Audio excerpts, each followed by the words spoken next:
Good morning. Thank you for joining us. I am Patty Bourne. I'm here with Tiffany Castagno. How Good are you? morning. Good morning. I'm doing well, Patty. How are you? Doing great. I just wanted to go ahead and just say thank you, of course, for coming together with me this morning to have a little chat. Just nothing formal, just really having a conversation. But I think it's important for maybe everyone to know how it is exactly that we connected, which I think is a pretty interesting story. Did you want to tell part of that or? Sure. So Patty and I actually met on LinkedIn. LinkedIn is a great platform where you get to connect with people all over the world. I am so blessed to have met you through there. We actually met through, this is the beauty of being able to comment on things and extend your reach. So Patty and I actually were on the same person's post who we liked, and we were both commenting, and I said, I have to meet this woman. She has a powerful story, I can tell, and I love her energy. I just love people with this positivity, and so I sent her a request to connect, and then I said, hey, love your energy, let's connect. I really love the story, and thank you for being so vulnerable, and I saw you as an advocate and a champion, so I'm super blessed that I did connect with you that day. Yeah, that was really fantastic the way that that happened. And, I just kind of challenged myself to get out there and really comment on things and really just to kind of be transparent about a lot of things, really pushing myself out of my comfort zone, honestly. And you were just like, hey, I like what you said. And I think I may have said something like, well, what did I comment on? Because I've been commenting on everything. And you kind of refreshed my memory, and then it was like, oh, okay, great. And then the rest is kind of history, and your personality just really was apparent even in the message that you sent. I was like, wow, she's like larger than life, she's fantastic. Like, I'm so happy that she reached out. So I think once we kind of got all the formalities out of the way, it was like, hey, we should do something together. And then Yeah. the rest is history, is right? It is. It is. We formed a quick bond and friendship, and you've helped me out through some difficult times. A lot of people know that my mom had COVID and was in the hospital, and it was super tough. And you've been just a great friend and resource for me, and I really appreciate you. Oh, no problem. Like, that's just what I do. That's, that goes without even thinking. But yeah, amazing how things happen that way, right? Yeah. I had no idea about mom or anything like that, and it was just kind of perfect timing. So, and I don't believe in coincidences, so I kind of feel that that was supposed to happen that way.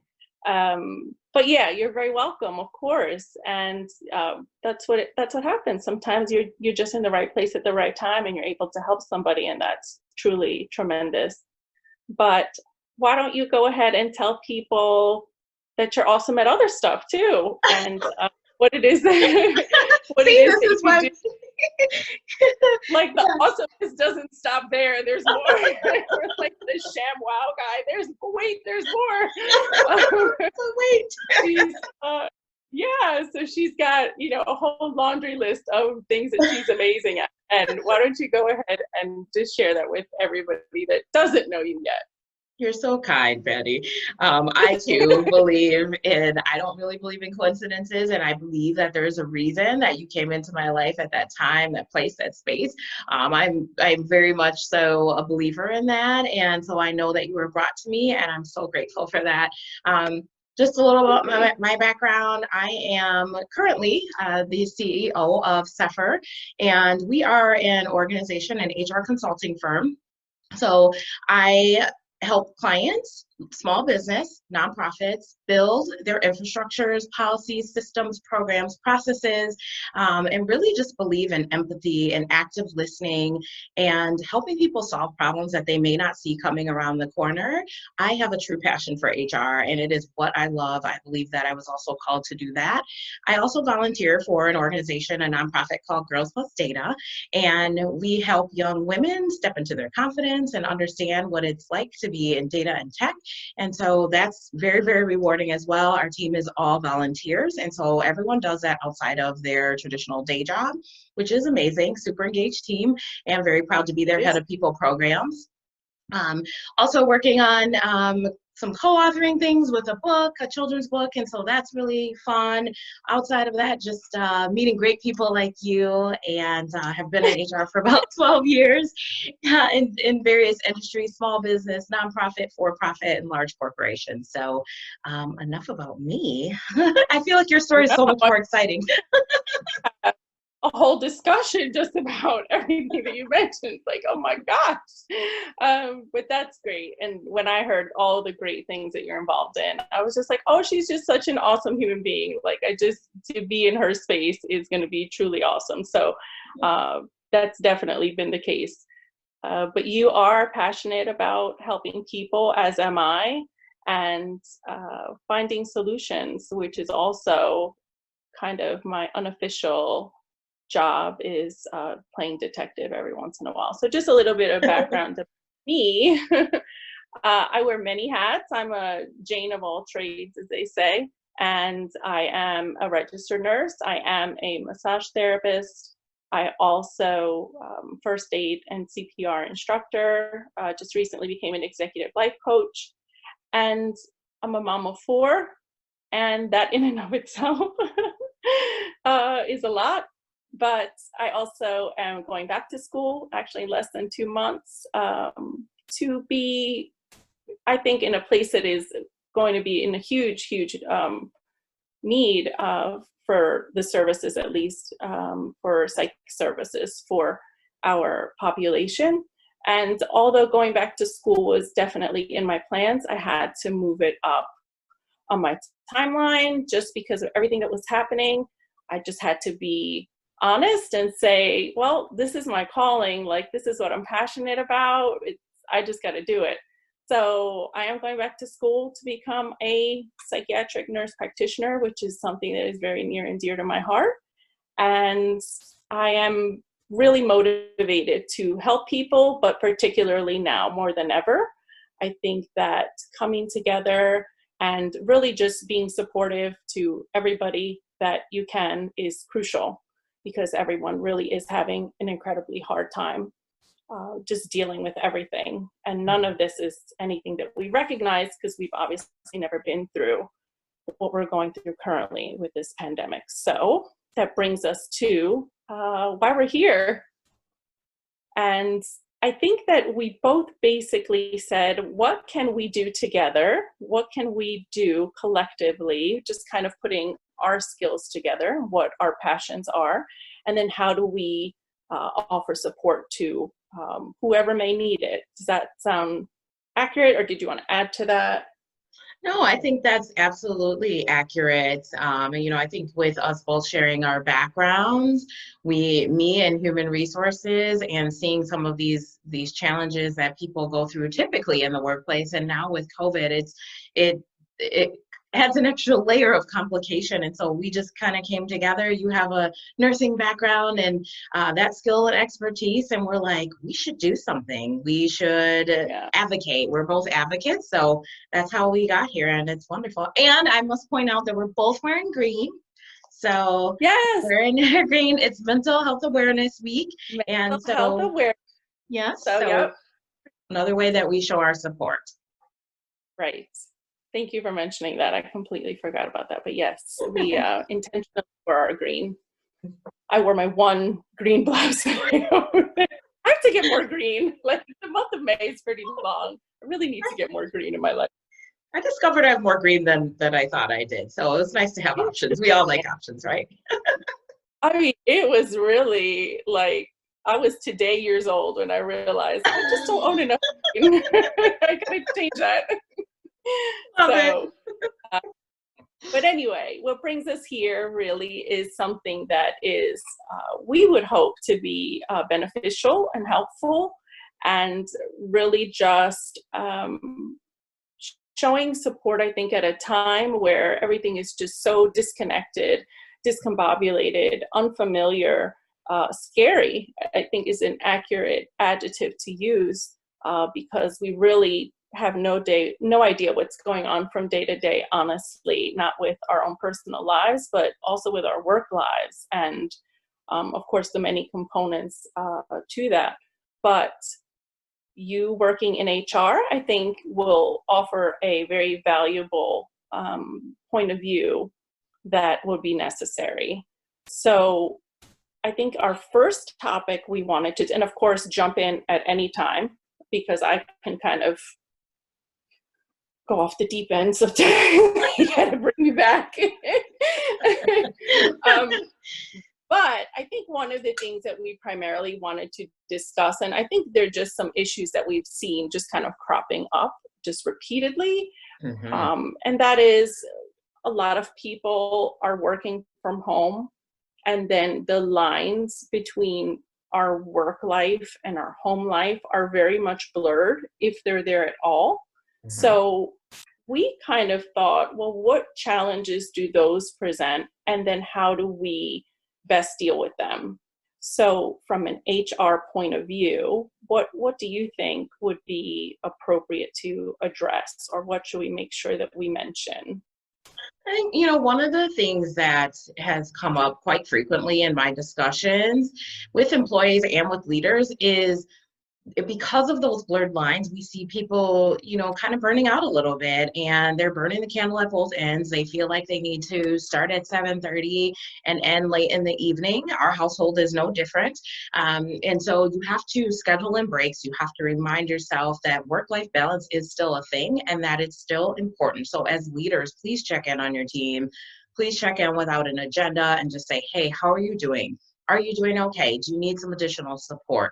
Because that's so important. And to that point, just being visible. Sometimes it's easier to hide, per se, not in stating that anyone's doing anything malicious, but when you can't physically see people, sometimes it's easier to not necessarily check in on them, and for people to be forgotten. And so in a remote environment, it's even more important to show your availability and visibility, because let's be honest, in the workplace, sometimes our leaders are not that visible. And I hear that all the time from people. So making sure that you're available and accessible, that you're using different modes, and that you're checking in and letting people be comfortable with that, and seeing what else they may need to do their work, than their best work, frankly. Right. And those are all really good points. I think kind of out of sight, out of mind sometimes too. Sometimes when we're in the office there with people and we see them every time we're walking to the restroom or walking to a meeting or something, we can physically see them. But when we're not there, it can be very easy to miss, I think. But yes, remembering, I think you are ultimately dealing with human beings, right? And life is happening. So, like you said, making sure that I think your start and end times really should be something that is kind of scheduled in, and you have to have a buddy. I think having a buddy sometimes that you can call up and say, I have to homeschool my 3 kids. This was a rough week. I have a lot of projects coming up. Can you help me? And just having that dialogue, I think, ahead of time is helpful, so that you can have somebody that you call when things happen. Because I have to homeschool my kids, and it's hard. It's hard to fit everything in when you have to do that as well, in addition to all the home things. So I think just making sure that you are doing work things during work time and doing home things when you're off, and just kind of trying to adhere to that. When you're off, you should really be off. And I know that I also thought of, sometimes we have to make our new office somewhere in the house. Try not to have that be your favorite place, in the house. If it's your bedroom, what happens when work gets a little crazy or stresses you out, and then you're associating those bad vibes or those bad feelings from work with your favorite sanctuary, which is where you go to have your Zen time and kind of regroup, but now it's like work also. So I would kind of just say, be mindful of where it is that your workspace is. and communicating with the rest of the family. Just when I have on this special hat or when I have on my headphones, like I'm working, so no interruptions unless it's an emergency or, something like that, I think is also helpful because, right, the rest of the family also has to deal with you being at work, even though you're home. So I think it can get very challenging, that whole dynamic. But again, the communication is really crucial. Yeah. Add to that. I would just say, to that point, you reminded me of something that I left out, and that's just recognizing as a leader and as coworkers that not, it's work is not going to necessarily always be top of mind for people. People are homeschooling their children like you are.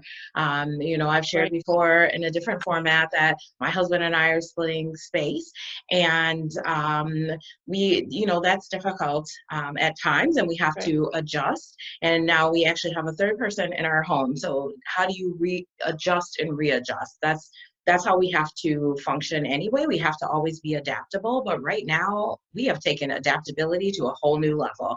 And so it's being Yes. creative, thinking outside the box, and not being stuck in the regimented things that we maybe were doing before, being okay with being uncertain, as you mentioned earlier, and being okay with doing things differently. I think that serves us well, frankly. Businesses are learning a new way to do business, and to be, it's kind of pushing people out of their comfortable zone. And I'll be honest, I love it.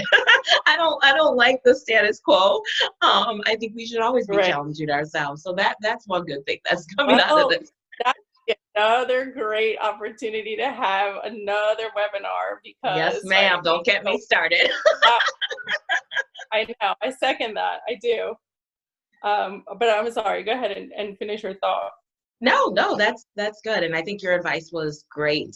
You have to protect your space too. So your point about, the not having your bedroom be the place where you're working, and then if you're having a stressful day, now you're having a hard time slumbering, and you don't want that either. So great point about Right, protecting space. right.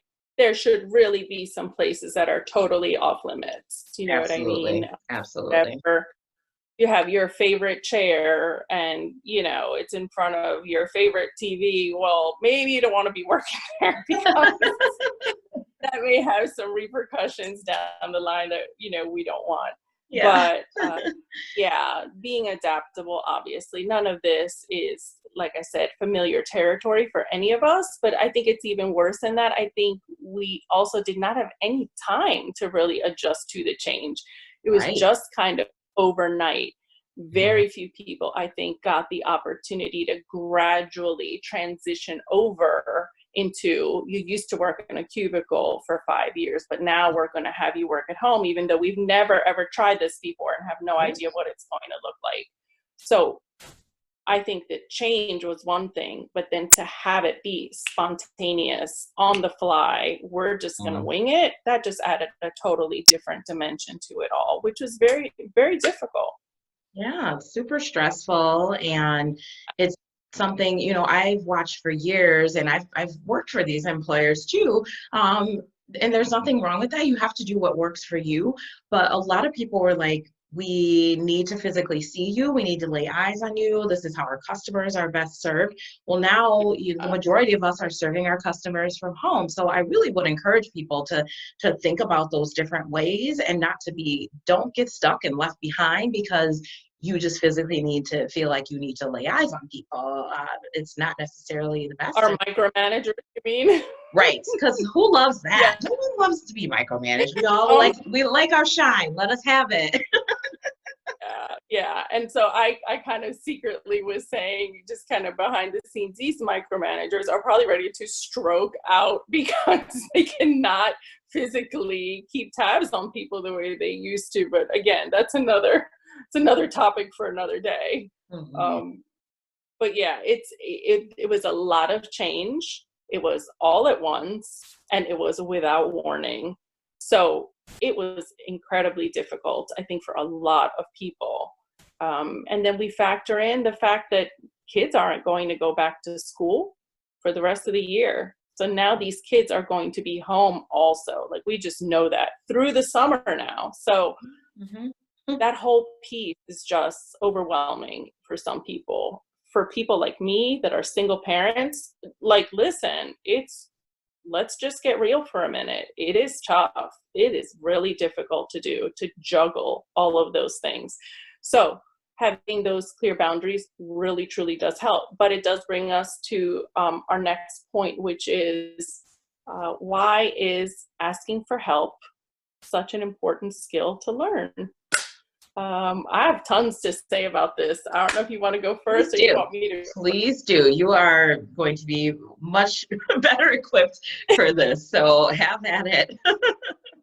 Well, I think that, in all honesty, these are extenuating circumstances. I know that there are a lot of people who feel like asking for help is not in their DNA. It just is not how they function.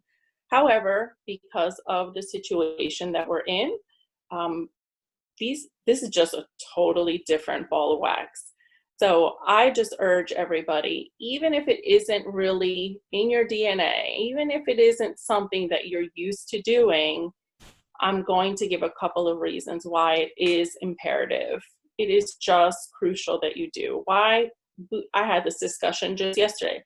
It takes a village sometimes, for one, but no one will know that you need help if you don't say anything. Remember, we're not seeing each other. We're not having face-to-face contact. People are not clairvoyant. We need to be able to say, hey, I have a pretty busy week coming up. I'm going to ask my neighbor here, do you mind when you go to the store, could you grab a couple of things for me? Like, there's no harm in saying, I need a little extra help this week. It actually is a sign of strength. I know a lot of people feel as if it's a symbol or a sign of weakness, but I think you have to be pretty aware and you have to be pretty cognizant of your own needs and know what's coming down the pike for you to be able to say, I really just can't do all this and I'm not going to try. I'm just going to delegate some of these things to people that I know will be able to help me. I think delegation is a huge thing, but I'm just asking people, we've had to make a lot of changes. We've had to do a lot of things we're not comfortable with. This is probably going to be one of them, but this is definitely something that will benefit us if we allow ourselves to. Sometimes we have to practice in front of a mirror or maybe send a text instead of call, but the more we do it, the easier it gets. Definitely we have to make our needs known. We have to understand our limitations, know what those are. They're going to be different for me. Like I said, again, I'm a single mom. I am one person. I cannot do everything. So I will call a neighbor and say, hey, don't you usually go to the store on Thursdays? Tomorrow when you go, do you mind getting me X, Y, and Z? Or if my oldest child is going out, hey, well, in your travels, can you look for such and such? That would be a huge help to me. People like to help also is the one piece that I want to add to that. People like to help out. If they say, do you need anything? Tell them yes. And you will see that their faces will light up. Oh, okay, what do you need? They will be so eager to help. So people want to help, let them help. Do what's within your comfort level, but remember, you are one person, you are human. Some of us have more family members in the home and you don't have to deal with this issue, and that's fine. But even if it comes to work issues, ask for help. I can't do this by myself. I have 8-year-old twins and they're in school. Is there any way that we can collaborate on this together? Because I already see that I'm going to need help this week. What would you like to add to that? Because I think there's obvious more, but go ahead. Yeah, no, I think those are great points. And actually, a lot of the points that I would have made, especially, collaboration, helping your neighbor out, your literal neighbor, but also in the workplace, making sure we should always be collaborating anyway. That's how we build bench strength. That's how we practice diversity and inclusion. So we definitely want to be helping each other out. That's the beauty of a team, and that's really the definition. So collaborating, making sure. And one of the things too, and hopefully I'm not jumping too far ahead because I know we've had this discussion a little bit, but is kind of observing. It's a little bit more difficult now that we're at home, but making sure that if someone's patterns of behavior are different, that you do check in and that you say, hey, do you just even asking that person for help is good for our mental health. But if you do see someone struggling either performance wise or, there's some conduct or behavior, and this goes for, your employees and leaders, coworker to coworker, manager to a direct report, to really just observe. We should be checking in on each other all the time. And so if we're not doing that, how do we know if someone seems like, maybe they're a little more underwater than typical? And so there are great resources. Many employers have employee assistance programs, or you'll maybe hear them referred to as EAP. I always am a huge advocate of that, and I shamelessly plug EAPs, especially as an HR professional, because they're frankly Right, underutilized. So it's a right. free resource. The amount of sessions you get depends on the employer, if they offer that benefit, but definitely take advantage of that. Ask your HR department or your leader. Yeah, Yeah. it's super important that we ask for help in that way too. I've heard a lot of people say, well, I don't need counseling, or I don't need this or that. Well, surprise, they have financial and legal and other community Right. resources. So there, when you and I are so passionate about breaking the stigma of mental health to begin with, Oh, but yeah. even in the workplace, I've seen it. People say, I don't want that. They think that they're going to be branded as needing some type of psychological help. And hey, guess what? I went through grief when I lost my dad 5 years ago. I've been through work stress. I have used EAP many times. And so I will shamelessly plug it and let someone else get that help too. Do not be afraid, to Patty's point, to ask for the help that you need. No one is going to Right. know you need it if you don't ask. But also, to my point just a little bit ago, make sure that you still check in on people, because some people we know are just not going to be comfortable asking for that help. And I think that I think we talked about this before, but I think the component that really complicates this is people want to stay in their lane, right? They Mm, don't want to meddle. They don't want to be intrusive, right? They want to just MYOB. However, again, I keep going back to the same thing, and this is, of course, our next topic. Um, we do have to check in on each other. It's not something that just someone in a managerial role should be doing. Like if you sat next to somebody in the next cubicle, you would check on them if you were there. So why couldn't you check on them now? And all the more reason to. We're totally disconnected. We're isolated. We are, I mean, quarantine 2020. This is what, week 10 for us. I don't think anybody imagined it would be going on for this long. no. So, right. So we are just, it's it's going to be an onslaught of a whole bunch of other issues that are coming down the pike. Again, that's another topic. But check on whoever you would have been sitting with, like at the lunch table, like check in on them. But don't be afraid to ask, are you okay? Do you Mm, need anything? I have no problem even going up to my own boss or the CEO or whatever. You don't seem like you're okay. The last Zoom call we had or whatever, everything all right? I have no problem. I know that it's difficult for some people. Not for me, it wouldn't be at all, because I think, again, just the compassion just comes out of me without me even trying. But it's really about caring about another human being, just extending a hand, or just even giving them, just open the door. yeah. Sometimes you just have to open the door and they will walk through. Just give them, permission to share. Let them know that it's a judge-free zone, and I think that we would be pleasantly surprised of how people will respond to that.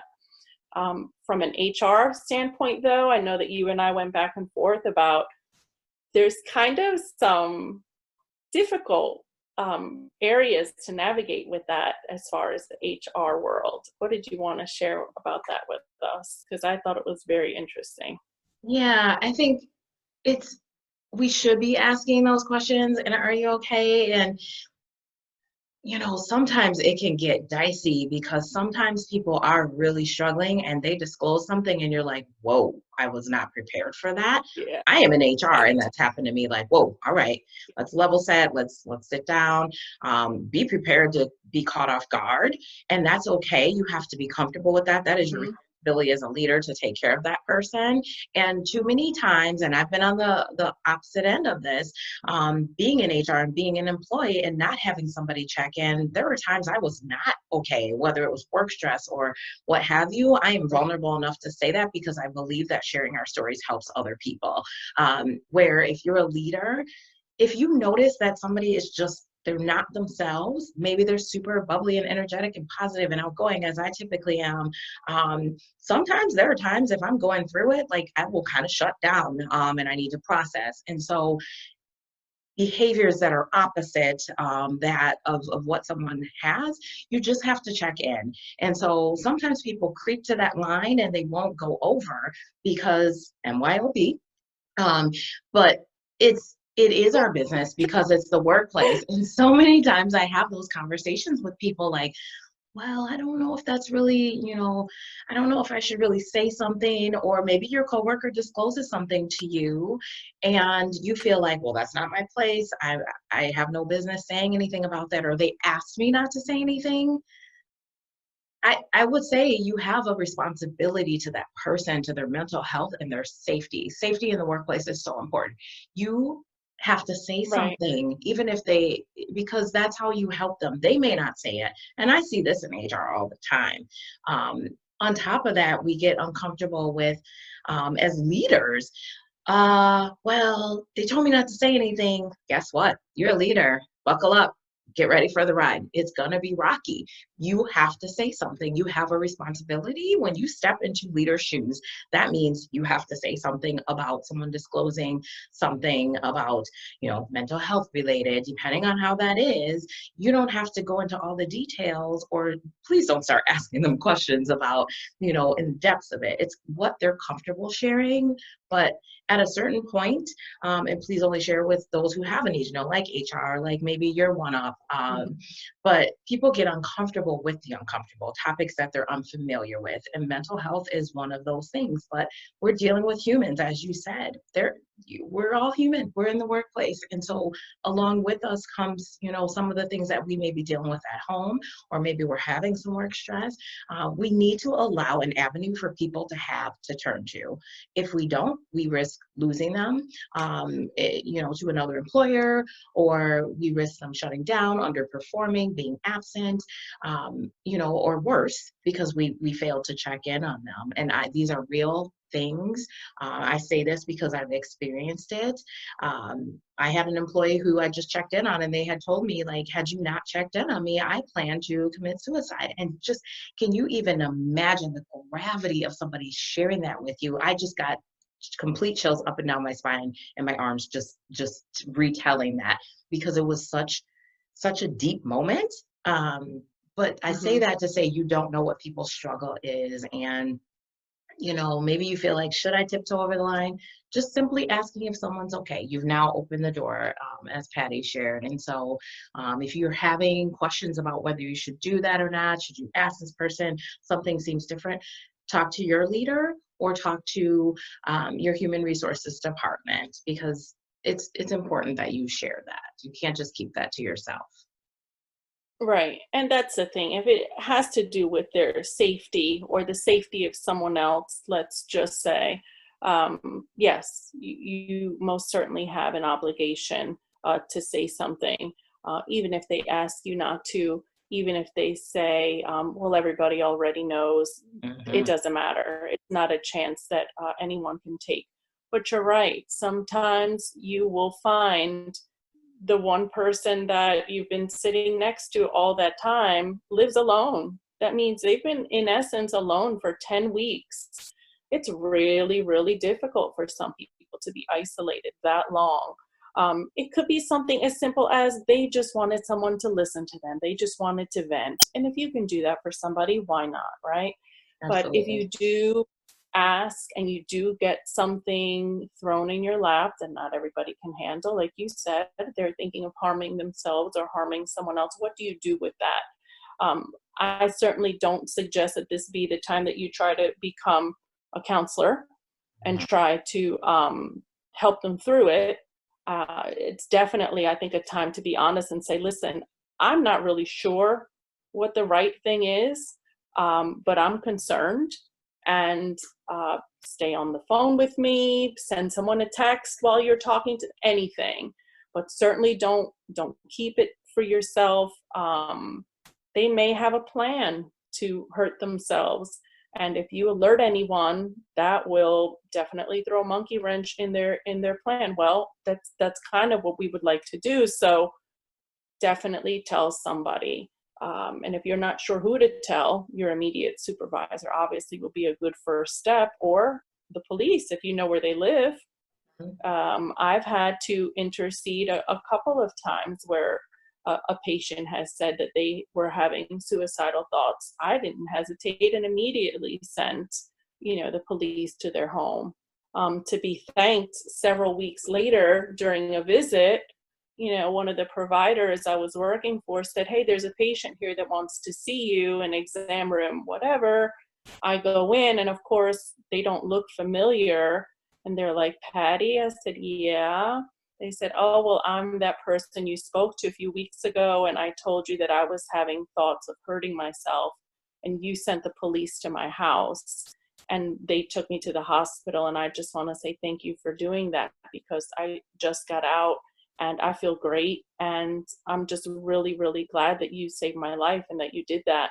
So even though she begged me not to call, it was like, it didn't matter. I had an obligation because I was of sound mind and body. I was able to make a coherent decision, whereas this person clearly was not in that state. So I just took that with a grain of salt and said, okay, I know what I need to do here. So is everyone a trained clinician though? Does everyone know how to respond? No, of course not. But we all know that's an emergency and somebody needs to know.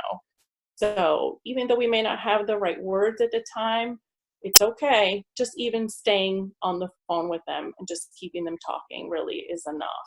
But I wouldn't be surprised if we hear that a lot from people now going forward. It's just really impacted people in the most devastating way.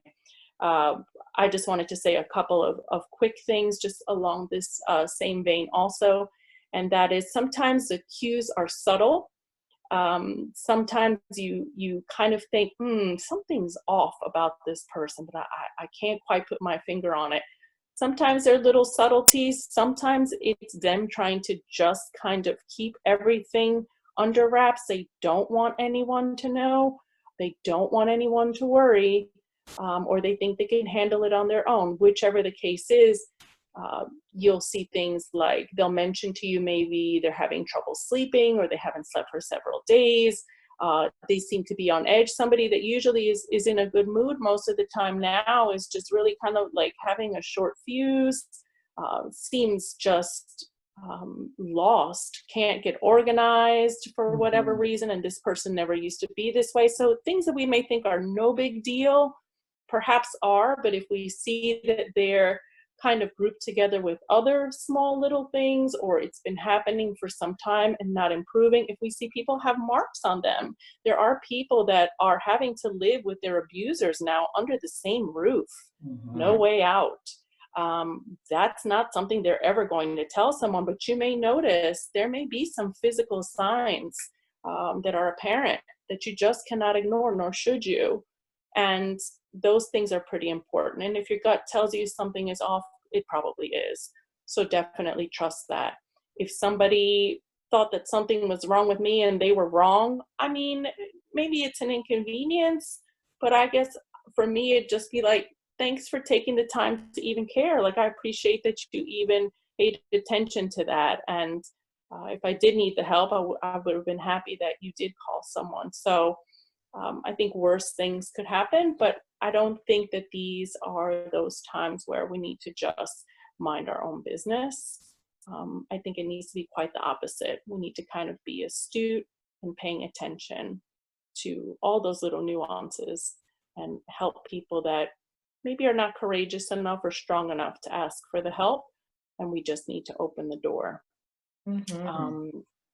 Did you want to add something to that? No, I think that summed it up nicely. Yeah, I think these are all very real concerns that people are having, and they're very difficult discussions to have. But I think, like you and I have said before, the more that we have the discussions, the more that we try to normalize this type of dialogue, the easier it will get for people. Hmm. It won't happen overnight.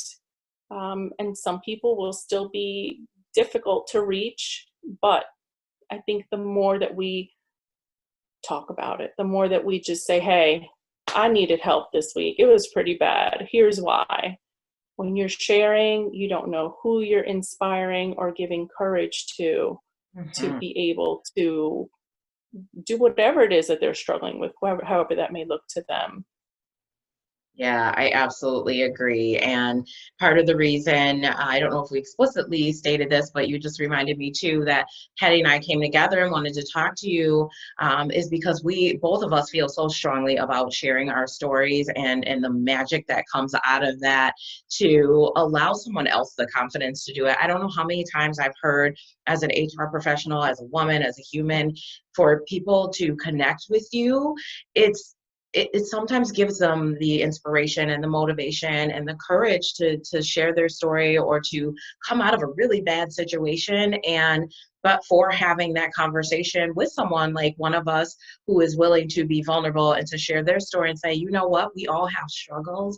I will help you and support you on your journey. I will be a resource. I will just be there to listen to you if you need it. It's so important. We Part of the reason there is such a stigma around mental health is because people don't want to be branded. They don't want to be negatively branded. They are afraid to share that with someone because they're going to think that they're less than. And that is not the case. As humans, we are all wired to have emotions, and some of us let those come out a little bit more than others, and it displays differently person to person. But that doesn't mean that we shouldn't share our stories and that if we're struggling, we shouldn't have a shoulder to lean on. So I encourage everyone. HR is not the boogeyman either. I love to help people, and I'm so blessed with having employees who are like, you are such a different HR person. I But hope, and part of the reason that my business was really, founded, yeah, is for people to understand that we are humans too. We want to help. right. That is our role, and we do have duties and obligations to help you as employees. So I have to share that message because it's so important. Please don't, Yeah, shun your HR department. If you want to talk to your leader because you're right. more comfortable with them, great. But we can be just a great resource, and I encourage people to use all of their resources to connect and to just be whole and safe and not to be afraid, because the more we tell our stories, the more comfortable everyone becomes. And I will continue to share mine and to do these things until we are all at that place. Right. I think that the silence is what really perpetuates the shame. Um, the more that we speak it, the more that we just kind of say, look, this is just, I don't know who you've been talking to, but this is real life. This is something we are all dealing with, Hmm. nobody here is exempt, and it's most certainly true. But really knowing who you can rely on, who you can go to for certain things is crucial. But also knowing what your limitations are, what you struggle with, where you need help. I mean, if you can guide people to exactly the place that you need them to support you, that's half the battle. So don't be afraid to speak that, because we're all different. And what I may need is very different from what you may need. And that is okay. There's nothing wrong with that. Hmm. So about acceptance, it's about not judging people, it's about not, as one of my children say, labels are for jars, not people. So Yeah. let's stop labeling people, Let's have the discussions. Let's get the uncomfortable topics out there. Like, let's just stop ignoring the elephant in the room. Let's just talk about all of it. And Absolutely. let's get people to just stop avoiding it and just really take these issues head on. And I think that was really what motivated us to get together today, which Mhm. I'm very grateful for, if I have not said that yet. I'm very Likewise. You're I'm amazing. grateful to you stalking me on LinkedIn. I'm kidding. Just call I'm me a kidding. I'm stalker. kidding. No, no, no. I thought it was great. I thought it was fantastic. I was like, oh, wow, someone doesn't think that I was so out there. Okay, well, that's cool. I thought it was great that you got out of your comfort zone and you did what you felt was right at that time. And you were just like, Mhm. I'm just going to go with it. And Yeah. that's okay. That's okay. So I was very grateful for that. And I'm grateful that it brought us here. But ultimately, I'm grateful that hopefully somebody can take some of the information that we have provided today, and that it will help them. Perhaps it will spark some other thoughts and ideas, Mhm. get them to maybe consider things they've not considered before, or to maybe get real about some things that they've not wanted to deal with before. Whatever the case may be, if something good can come out of it, then I think you and I are in agreement that this was a great idea and that we ultimately achieved our objective. Um, but I think that it was great. And I think we should do it again. And we will, my friend. Yeah, So. good. So, how can people contact you if they need you? Should we just kind of put our information maybe in the where we decide to post as well? Or did you want to say Yeah, we can do that. website? Yeah, we can absolutely share our contact information if you need to just chat, you Okay. need a shoulder to lean on. We're both here and available for you. We love to connect just like we connected with each other. And so we'll absolutely share our information, and we'll likely post this on LinkedIn, and we'll see where else we do, but we'll make sure that you have a way to Yeah, reach out to us.